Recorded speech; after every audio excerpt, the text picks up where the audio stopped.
So box, box, box.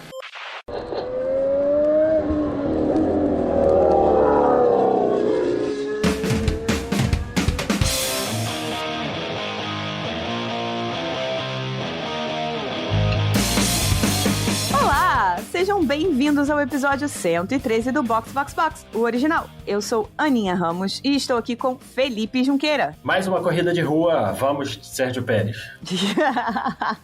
Temos aí uma Race Week novamente? Temos! Agora em Singapura, e entram em vigor os apertos das Technical Directives 18 e 39. Sobre asas e assoalhos flexíveis. É aquela 39 lá do ano passado, né, que mexeu com os assoalhos que mexiam, os flexi-floors, que ferrou com o F175, né, aquela coisa toda. Além disso, ainda vem a mudança na pista que pode diminuir os tempos de volta em até 8 segundos. Conhecendo o Verstappen, provavelmente ele vai chegar nos 10, vai? Eu não sei se essa ideia tá um pouco otimista. Eu vi também de negócio de 8 segundos, mas assim, eles vão tirar uma parte bem relevante, né, aquela parte que passa embaixo da ponte, que é super divertida quando você tá no simulador e chatérrima quando você tá assistindo a corrida, mas será que vai dar 8 segundos mesmo? Eu confesso que eu não olhei assim, mas me parece bastante. A única coisa que eu acho ruim é que o Magnussen perde o recorde da volta, então eu acho sacanagem com a Haas, que é uma das poucas coisas que eles têm aí pra comemorar, mas...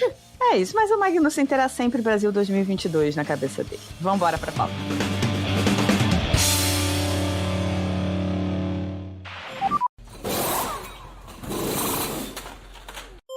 Mudanças na pista, como falamos. Temos aí uma parte, né, de uma sequência de curvas que foi riscada. A pista se torna mais rápida, talvez mais eficiente. Talvez ali dê uma ajudada para os carros conseguirem ultrapassar ali naquela curva antes da reta. Vai exigir menos dos pneus e dos freios no final da volta, que é sempre o problema no qualifying. Sim. Vai dar um respiro para os pilotos, porque é uma pista muito cansativa, né? Singapura é um lugar muito quente e os pilotos sempre perdem aí 4 quilos só de líquido. Famoso calor com umidade, né? Trágico. É aquela coisa que todo carioca conhece. Exatamente. É interessante o seguinte, essa mudança, a Pirelli, nas informações antes da corrida, o pneu de trás vai ter 1 PSI a mais. Ano passado foi 18, esse ano vamos para 19. Obviamente ainda pode mudar, né? Se reserva o direito de mudar depois do FP2, mas é uma mudança interessante, você botar 1 PSI a mais no pneu de trás. Vamos ver se todo o benefício para os pneus de, teoricamente, você cortar 4 curvas bem lentas, se você vai, depois, aumentando a pressão, vai estragar tudo isso. Veremos. Com mais pressão, a tendência é que os pneus desgastem um pouco mais, né? Pois é. Então, uma coisa compensa a outra, né?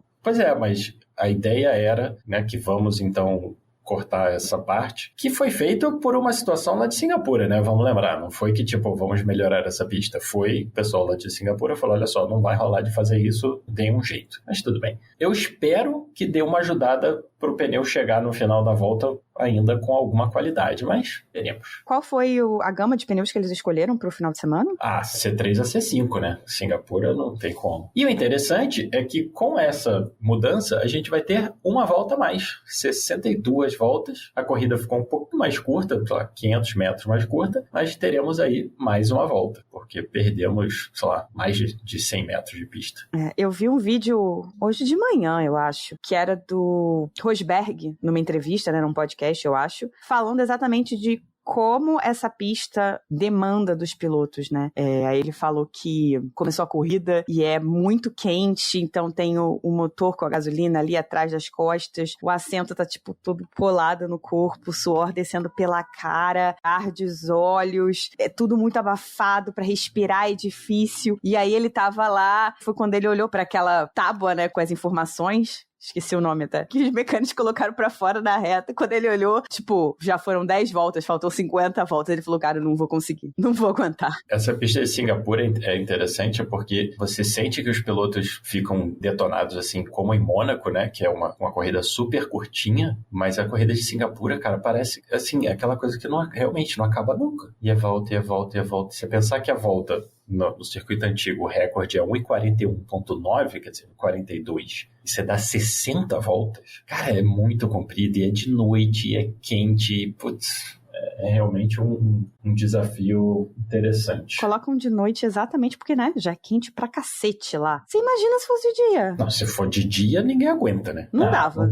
Não tem como. É uma das provas pra mim daquela coisa que todo fã de Fórmula 1 luta com a galera que fala mal, quer dizer que piloto não é atleta, né? Olha, você tem que ser muito atleta. Fala sério. Você tem que ter um condicionamento, assim, muito além do normal pra pilotar um carro desses numa situação dessa. Pilotar um carro de Fórmula 1 já é difícil. Você já coloca o seu corpo, principalmente, né, o pescoço, numa situação de pressão muito além do imaginável por qualquer pessoa normal. Os braços também, os punhos, né? Porque a pressão que o volante recebe e que os pilotos precisam segurar é absurda.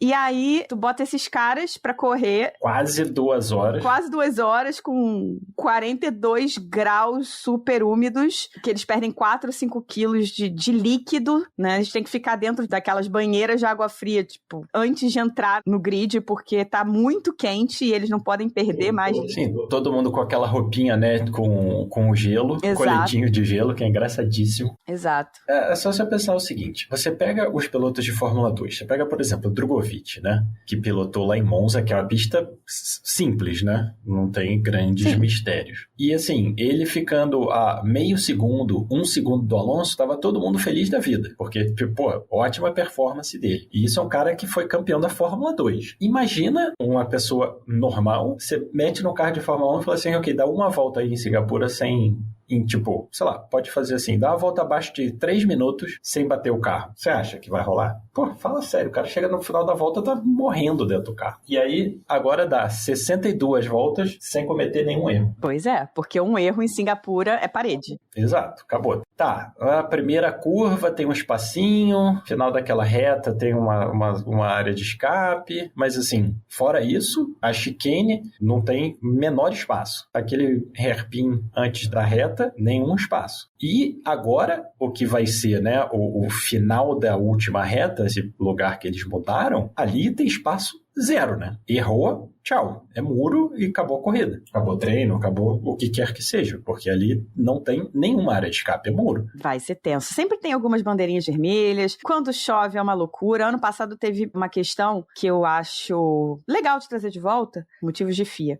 Teve chuva, teve safety car, o Pérez era o líder, né? E ele abriu mais de 10 carros de distância pro safety car, o que não é permitido.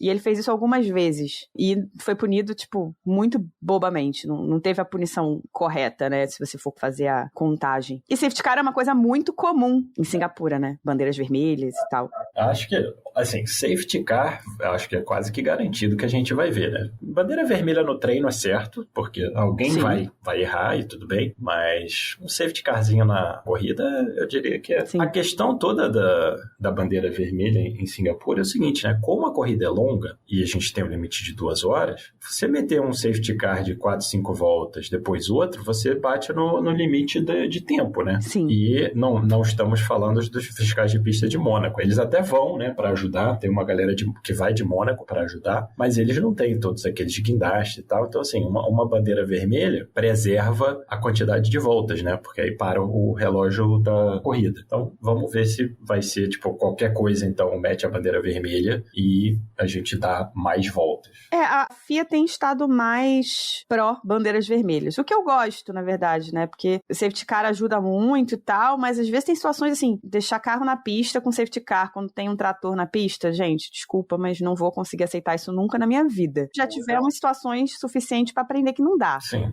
Né? Em Singapura não dá, né? Porque não tem espaço. A pista, além de tudo, aquele miolo ali no setor 2 e setor 3 é apertado. A chicane é apertada. O setor 3 agora vai ser bem simples, porque vai ser, né, uma curva, uma reta, 2 curvas e entra na reta final. Mas o setor 2, cara, tem curva cega. É complicado. Então, vamos ver. E aí tivemos também, além das mudanças na pista, na verdade já tem vindo, né, isso já vem sendo falado há alguns meses, não é uma coisa que é da última corrida para essa, que é o aperto da FIA em relação às Technical Directives 18 e 39, que entra em vigor agora em Singapura. O que são essas Technical Directives, né? A 39 é aquela nossa conhecida dos Flexi Floors do ano passado, que esse ano eles tiraram aquela coisa da métrica, que era super complexa e tal, e deixaram basicamente um controle de desgaste da placa, né, de madeira do assoalho. Como as equipes já conseguiram achar um jeito de burlar isso, de conseguir baixar mais o carro, encostar mais, né? A gente tem que lembrar que essa coisa do desgaste já existe há décadas, né? Sim. Então todas as equipes têm a manha de como é que a gente vai, se não burlar, pelo menos dar uma voltinha. E eles, cara, eu vi um artigo que falava, e aí eu acho que deve ter equipe fazendo isso, pra terem citado isso assim tão pontualmente, de que dava pra deixar os parafusos um pouquinho mais abaixo. E aí você gasta o parafuso em vez da placa. Gasta o parafuso em vez da placa. Cara, sim e não, né? Porque, eventualmente, a ideia é baixar o carro, né? Então, Sim. A placa acaba que vai bater. Singapura, por exemplo, é uma pista que é difícil esse desgaste da placa, né? Toda pista de rua, porque você não tem aquele asfalto de circuito, né? Uhum. Mas, assim, se você pensar na TD18 e no Kilton Basis, que é quem cuida disso, né? Quem, aliás, tinha criado a fórmula louca da TD39, que ninguém entendeu, só ele falando, cara, ele descrevendo por que eles fizeram a 18, assim, não dá pra dizer que, não, que é isso? Você acha que a equipe de Fórmula 1 ia deixar o parafuso um pouquinho mais pra baixo pra gastar antes o parafuso? Pô, claro que iria. Fala sério, meteria mais parafusos ainda pra ver se... Assim, os caras inventaram um negócio de botar no apoio da asa da frente uma borracha com fibra de carbono dentro, porque aí o teste da FIA, obviamente, é numa direção só, né? Do flex da asa. Mas quando você tá na pista, são em várias direções. Então, eles inventaram um jeito de fazer esse negócio da fibra de carbono de uma forma, né? Porque dependendo de como você põe as fibras, elas vão para um lado e vão para o outro. Então, as equipes estão fazendo isso para, na hora que a FIA vai testar, ela não vai, e na hora que você tá na pista que tem uma força diferente, aí ela dobra. Cara, é muito ninja. É muito irado. Se você pensar, os caras inventarem uma forma de botar um negócio de fibra de carbono dentro de uma coisa de borracha para segurar um pedacinho da asa para ela dobrar um pouquinho. É duro.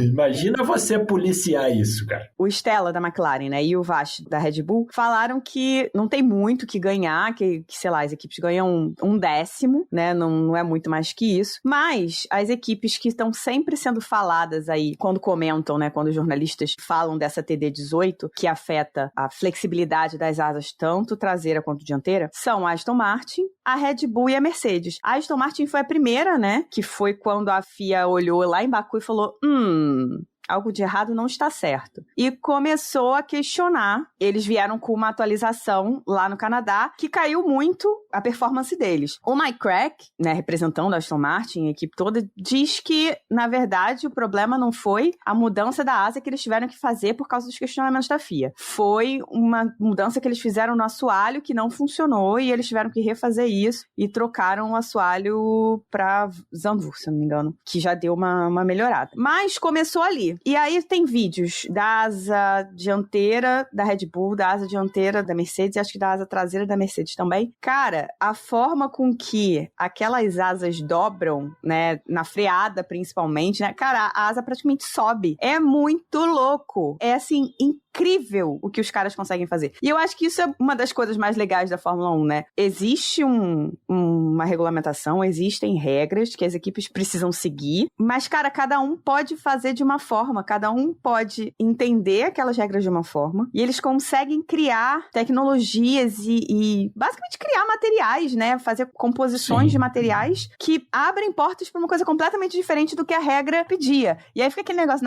porque o espírito da regra... Não. O espírito da regra é o que está escrito. Não existe. Isso aí, o espírito da regra, geralmente, é o Brasil em 78 falando que é campeão moral, entendeu? O espírito da regra, geralmente, é quando você perdeu. Aí você vem falar no espírito da regra. Mas, assim, a Fórmula 1 é uma competição de engenheiro, cara. Sim. Então, assim, não tem essa de espírito da regra. E você falou que, vale um décimo, não sei o quê. Ano passado, o Tsunoda terminou o Q2, P8. A volta dele tava molhado, né? 53,8. O Russell ficou em 11º e foi eliminado com 54-0. 53-8-4-8. O Russell foi eliminado com 54-0-1-2. Então, assim, esse 1/10 faz uma senhora diferença, né? E cada vez mais, porque a gente tá vendo que cada vez mais as equipes estão tão próximas. Se você pensar que é uma volta gigante, 1 minuto e 40, 1/10, cara, e essa é a diferença de você passar ou não passar, multiplica aí, né? 1/10 por 60. Sim. Uma das coisas que está preocupando as equipes não é só necessariamente a questão do 10º que elas ganham, mas o quanto a falta dessa flexibilidade pode alterar no equilíbrio do carro. Isso, e aí a equipe pode perder mais. Com certeza. Usando um exemplo de algo que não funciona, que é o equilíbrio da Ferrari, por exemplo, Ferrari não está preocupada com isso porque depois da TD39 do ano passado, disse que não tem mais esses efeitos mágicos, entre aspas, na Ferrari. Então ninguém nem fala de Ferrari nessa questão. Mas sabe-se que o carro da Ferrari é extremamente desequilibrado, é inconstante, muda de comportamento a cada curva, na mesma curva de volta a volta, enfim, uma coisa que os pilotos falam o tempo inteiro. Será que a retirada desse tipo de desenvolvimento de carros, não acredito que da Red Bull, tá? Mas Mercedes, Aston Martin, não vai mexer, não corre o risco de mexer no equilíbrio do carro? Pode ser que a gente não veja isso em Singapura, que é uma pista mais travada. Mas, sei lá, Qatar, né, Losail e Japão pode fazer mais diferença. É só você ver o seguinte, em Singapura, tá, especificamente, é uma das pistas que a Red Bull tem mais pontos que a Mercedes. Singapura começou em 2008, né? Então a gente não tinha Mercedes. Então tem aí os resultados de 2008, 2009 da Red Bull, que tudo bem. Mas a Red Bull tem 4 vitórias, aí 2011 para frente. A Mercedes também tem 4 vitórias, na época de glória. Mas a Mercedes marcou 226 pontos e a Red Bull marcou 313. Mesmo se você tirar os de 2008, 2009 e 2008, cara, a Red Bull ainda tem uma vantagem bem grande. Então, assim, alguma coisa, né, aerodinamicamente nessa pista, a Red Bull tá fazendo bem. Então, será que se você, para essa pista, virar para as equipes e falar, ok, isso aí tudo que vocês estavam fazendo com a asa dianteira, vamos acabar? Eu acho que vai ter gente que vai ter uma surpresa, né? Porque, obviamente, vai fazer diferença. Sim. Provavelmente essas equipes já estão testando isso há algum tempo, já que isso já está rolando há alguns meses, né, essa discussão. Então, as equipes já vão chegar com alguma coisa testada, provavelmente. Mas a gente só vai saber mesmo quando baterem na pista, né? A Red Bull tá fazendo aquele jogo que eu odeio e que eu odiava o Toto Wolff fazer antigamente, que é aquele jogo de tentar se mostrar underdog, né?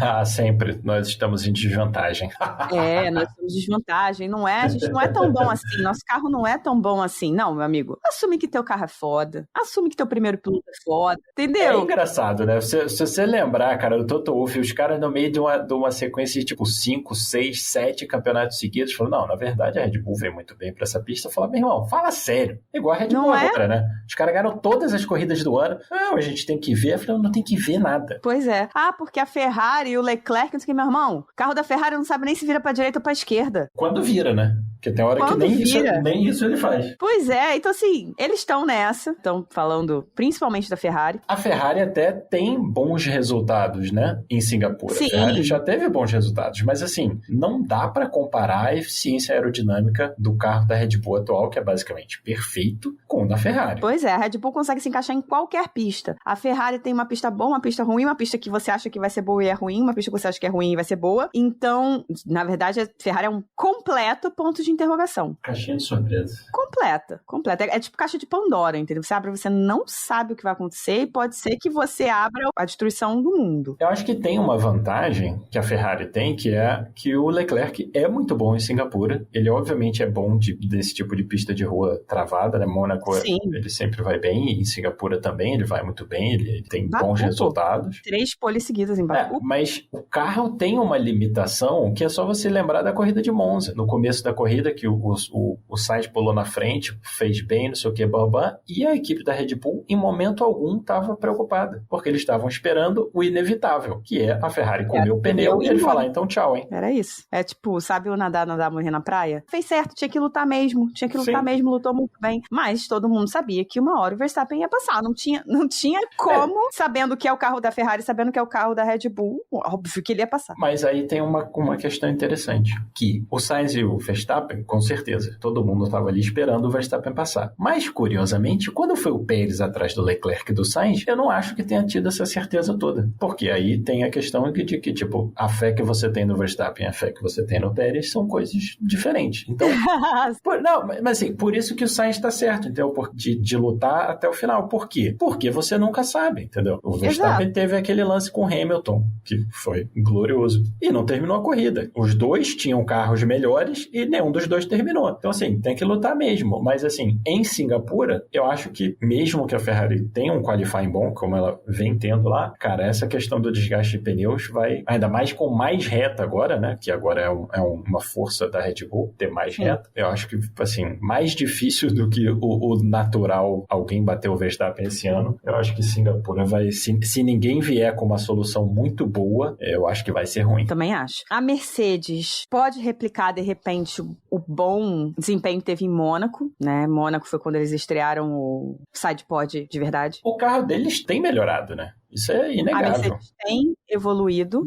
acho que está colocando aí, testando coisas já para 2024, porque assim como a Ferrari, a Mercedes precisa mexer no chassi do carro, então assim, não existe solução milagrosa para esse ano, mas estão aí desenvolvendo coisas que vão ajudar para o carro de 24. E estão evoluindo. Muita gente está botando a Ferrari como segunda força, mas eu vejo mais a Mercedes. Eu acho que vai ser uma briga interessante entre os dois e, principalmente, eu acho que talvez essa briga seja resolvida entre o banco e o volante, entendeu? Porque eu acho que os carros vão ter performances em lugares diferentes, porque as características dos dois são diferentes, mas eles vão ter performances parecidas. E aí, vamos ver quem é que vai extrair mais do seu carro, porque no final das contas, essa é uma pista tipo Mônaco, né? Então, assim, qualifying, por exemplo, largar na frente em Singapura não é igual ao Mônaco, mas é quase. Então, vai ser bem interessante ver o quanto que os pilotos vão extrair dos carros deles e, principalmente, quanto que eles vão arriscar nas últimas voltas do qualifying, na última principalmente, para ver quem é que vai ter essa vantagem, porque, assim, se a Mercedes e a Ferrari estiverem coladas realmente, cara, vai ser uma briga bem interessante. Sim, isso porque a gente não está falando de Alonso. Se o carro da Aston corresponder, né? Porque, tipo, o carro da Aston também tá caixinha de surpresa total. Em Monza, por exemplo, eles não foram para lugar nenhum, mas eles, no começo do ano, o carro deles estava indo bem quando era pista rápida, tipo, ninguém sabe mais o que está acontecendo. Na Holanda eles foram bem, assim como a Alpine foi muito bem na Holanda e foi péssima em Monza. A Alpine em Monza, cara, deu pena, porque... Deu pena. Fiquei com pena de Ocon e Gasly. Nossa senhora, o que foi aquele carro? E aí, assim, acho que a gente tem dois azarões aí. Alonso, eu não vou botar Stroll nesse pacote, me recuso. Pode queimar minha língua, espero que queime, mas assim, Alonso e as Alpines. Acho que podem ser azarões aí nessa história. A Williams pode ir melhor, porque temos mais retas agora. Se fosse mais travadão, acho que era mais difícil, mas agora que tem essa retinha, pode ser que a Williams consiga ali, um álbum consiga um P10, talvez. Eu acho que a McLaren vai ser uma equipe que vai bem.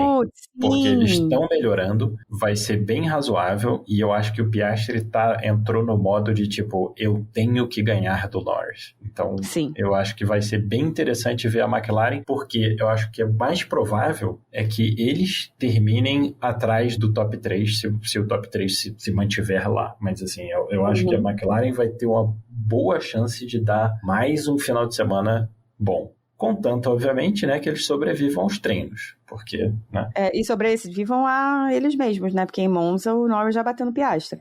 Mas aí, ossos do ofício. Ossos do ofício, mas eles têm que sobreviver a si mesmos, tá? E Singapura é bom, né? Esse é histórico, né? Batendo um no outro.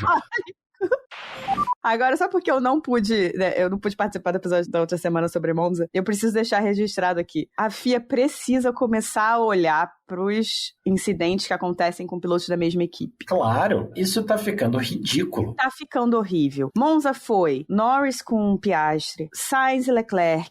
Já teve, esse ano, alguns impedimentos, né? Algumas atrapalhadas de Hamilton com Russell com Hamilton. Já teve impedimento de Leclerc com Sainz com Leclerc. Eu entendo o conceito de roupa suja se lava em casa, mas tem coisas que precisam ser tratadas no geral, até Porque quando você tem um incidente durante a corrida, não tá afetando só aquela equipe, tá afetando as outras de trás. É só você lembrar do famoso episódio que desencadeou a guerra do Alonso com o Hamilton.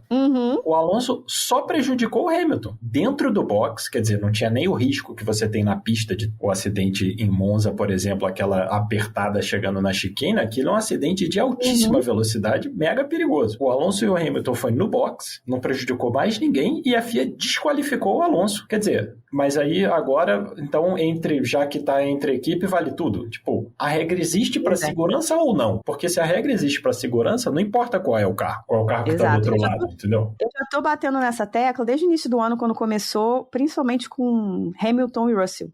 Os dois viviam se engalfinhando, principalmente em classificação. Um atrapalhava o outro o tempo todo. Foram umas 3 corridas que isso aconteceu. Aqui eu não sei, nem lembro quem era quem atrapalhava quem. Na minha cabeça era uma coisa muito mútua. Mas não interessa, porque a questão não importa que a equipe está sendo prejudicada. Um piloto, tudo bem, eles são da mesma equipe, mas o piloto está competindo com os outros pilotos. Exato. Essa corrida, pra mim, foi o auge, porque foi 2 duplas de pilotos, de 2 equipes diferentes. E, ao mesmo tempo, na mesma corrida, uma manobra exatamente igual leva a penalidade. Porque, no caso do Hamilton com o Piastri teve um pneu furado, teve que ir pro box e tal, não sei o que. Então, quer dizer, a FIA tá considerando também o resultado do que tá acontecendo, porque teoricamente não é pra considerar o resultado, é pra considerar a manobra. Se o piloto vai lá fora ou não, se o piloto tem um pneu furado ou não, a manobra é a mesma. Teoricamente, deveria ser tratada da mesma forma. Mas elas não estão sendo tratadas. Tanto que esses incidentes não foram nem assim, não apareceu nem um fulano espremeu o outro, noted. Não. Tipo, ok, deixa rolar. Exatamente. E assim, esse acidente, na hora da freada e um cara espreme o outro, cara, o potencial para ser gigantesco é muito perigoso, cara. E você tem fiscal de pista, você tem espectador, não sei o quê. E aí agora, então, se for entre a mesma equipe, vale tudo. Pois é. E outra coisa que a FIA também deixou muito de olhar, no geral, obviamente que em Monza me chamou mais atenção, mas já vem acontecendo, porque já aconteceu, inclusive, acho que foi Silverstone. É o moving under braking. Isso aí também. É o movimento na frenagem. Isso tá rolando demais esse ano, e não tá rolando nem bandeira preta e branca. É muito difícil. O Magnussen levou uma, o Leclerc levou uma, eu acho, em Silverstone, e eu lembro dele tomar uma bronca do Xavi, e só. Mas se você pensar, todos esses incidentes de empurrar um piloto para fora da pista é moving under braking, porque é na hora da freada. Sim. O cara vai chegando para fazer a tomada e espreme o outro para fora. Mas cadê a regra do Verstappen? Já esquecemos a regra? Ou o outro freia mais, frita o pneu e vai para fora, ou o outro vai para fora sendo jogado. Se não der tempo dele frear, porque ele já começou a curva. Então, eu acho que precisa voltar a ter cuidado com essas coisas. Agora, por exemplo, nessa reta nova, né, lá em Singapura, vai ser um ótimo lugar para isso, porque você vai sair do hairpin, tem a retinha, vira, aí você vai ter outra reta, quem tiver colado e na retinha depois do hairpin tem DRS, vai vir colado, e aí? O cara dá aquela mexida na hora de frear, espreme o maluco no muro, vai para onde? Porque, né, lá não tem grama e não tem brita. Aí você tem Pérez e Ocon, né, tentando matar o outro. Exato. E lá foi em Spa. Aquilo, se tivesse sido um acidente, também ia ser horrível. E ninguém falou nada. Não, mas é a mesma equipe. Eu falei, mas a regra tem lá, o Sporting Code tem que tudo que está escrito acima, se for da mesma equipe, não vale. Não vale. Teve acidente de Alpines esse ano também. Deu em nada, ninguém nem olhou. Aquele eu acho que eles, mesmo se tivessem olhado, eles iam ter olhado e falado assim, o Gasly estava meio fora de controle, não sei o quê, mas o fato de não ter rolado, vamos pelo menos olhar... É isso. É problemático, né? É isso. Você pode até olhar e dizer, não, passar um paninho aqui, mas nem notar, porque é da mesma equipe, eu acho muito problemático. Mas enfim, finalizando, Felipe, além da vitória do Verstappen, que eu acho que a gente já deixou claro aqui que a gente acredita que vai ser, quais são suas previsões pra corrida, assim? Pódio, vamos simplificar. Previsão de pódio. Fora o Verstappen ganhar, você quer dizer? Fora o Verstappen ganhar, né? P2 e P3. Não, assim, eu acho que o Verstappen vai ter que suar literalmente e figurativamente, para ganhar essa, porque é uma corrida difícil, o qualifying provavelmente vai ser complicado, então assim, ele vai ter que correr atrás para ganhar. Não acho que ele não tenha a capacidade nem o carro para isso, assim, acho que tem plena capacidade e o carro funciona maravilhosamente bem, então assim, se ele não for pelo menos P2 no qualifying e não ganhar a corrida, para mim vai ser uma surpresa. Uma grata surpresa, nada contra o Verstappen, mas uma grata surpresa. Mas assim, eu diria que se eu fosse apostar, eu apostaria no Verstappen ganhando, chutaria que o Leclerc e o Hamilton terminariam no pódio em alguma ordem, ou Hamilton e Leclerc, ou Leclerc e Hamilton, porque eu também acho que vai rolar na largada ali na frente, entendeu? Entre Ferrari e Mercedes, talvez o Pérez envolvido, eu acho que vai rolar um contratempo. Uma tretinha. É, de leve. Aquele começo é muito complicado, entendeu? Que você vira pra esquerda, aí vira pra direita, aí vira pra esquerda, aí tem sempre uma pessoa que vai passar reto e vai vir entrando pelo lado, sempre dá espaço pra dar errado. Justo. E você, o que você acha? Eu mantenho que Verstappen vai ganhar essa corrida. Acho que ele vai suar literalmente, mas não vai suar muito figurativamente, não. Talvez na classificação, que é onde a Ferrari consegue fazer alguma diferença, mas na corrida é aquilo. Ele vai fazer o de sempre, que é abrir uma distância. Tem uma teoria de que a Red Bull tem começado a diminuir a velocidade depois que abre uma distância na corrida, para evitar o desgaste da placa do assoalho. Eles com certeza estão segurando, isso é certo. Você olha o gráfico das voltas, que aliás, falando nisso, nossos apoiadores têm recebido, né, do nosso grupo de WhatsApp. O Verstappen claramente, depois que ele abre uma vantagem suficiente, ele tem reduzido muito a velocidade dele. Então, assim, eles estão economizando o equipamento, obviamente, e pode ser que estejam dando uma segurada também no desgaste aí dessa placa de baixo. Né? Exatamente. Se vocês quiserem, inclusive, participar do nosso grupo de WhatsApp e terem acesso a esses gráficos exclusivos do Box, é só apoiar a gente. Estamos lá no Apoia-se e no PicPay. Temos planos de 5 a 50 reais. O plano Silverstone, que é o plano de 10 reais. E a partir dele, você faz parte do nosso grupo de WhatsApp e recebe esse material exclusivo. Inclusive, essa semana teve uma obra de arte que foi a gente alterando com uma linha vermelha o traçado para mostrar a mudança, né? Foi lindo, ficou ótimo. Antes de todo mundo mostrar a mudança, a gente já tinha a mudança lá. Informações antecipadas para vocês, inclusive.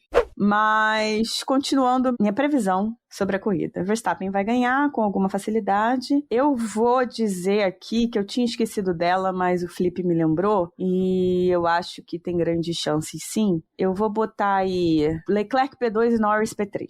Mas poderia ser o contrário também. Tô tirando o Pérez da jogada, Apesar de ele ser muito bom em pista de rua, ele tá com muita dificuldade com esse carro da Red Bull. Então, o meu voto sem o Pérez é justamente isso. É porque eu acho que o Pérez está num momento da temporada que ele tá muito propenso a cometer erros. E Singapura é um péssimo lugar para isso. Porque ele tá tendo que fazer mais do que ele talvez consiga, talvez gostaria com o carro. Porque é óbvio que o lugar dele tá a perigo. E assim, é uma péssima pista para quem tá no desespero, entendeu? Sim. Digo isso agora, assim, com clareza. Não vai ser fácil esse P2 e esse P3, viu? Eu botei aqui Leclerc e Norris, mas Hamilton, Russell e Sainz facilmente entram nessa briga. Piastri também. Então, eu escolhi 2 aqui, mas qualquer um desses outros 4 que eu falei poderiam estar com muita facilidade, não me surpreendem de estar. Que fique claro.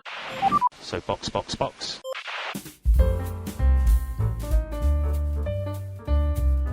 Bom, por hoje é só. Era pra ser um episódio pequeno, já ficou um episódio gigante. Como sempre, precisamos agradecer aos nossos apoiadores. Nossos apoiadores Monza, muitíssimo obrigada de coração. E aos apoiadores Silverstone, Interlagos e Mônaco, nossos agradecimentos nominais a Leonardo Fernandes, Hugo Costermani, Thaís Costa, Leco Ferreira, Fernando Jambeiro, Rodolfo Tavares, Bruna Soares, Carol Polita, Jaime de Oliveira, Diogo Moreira e o mais recente, novíssimo participante, Ed Silva. Obrigado de coração para vocês. Além disso, para quem quiser falar com a gente, estamos em @cashboxboxbox no Twitter e no Instagram e podcastboxboxbox no YouTube. Lá no YouTube você também consegue ver os nossos...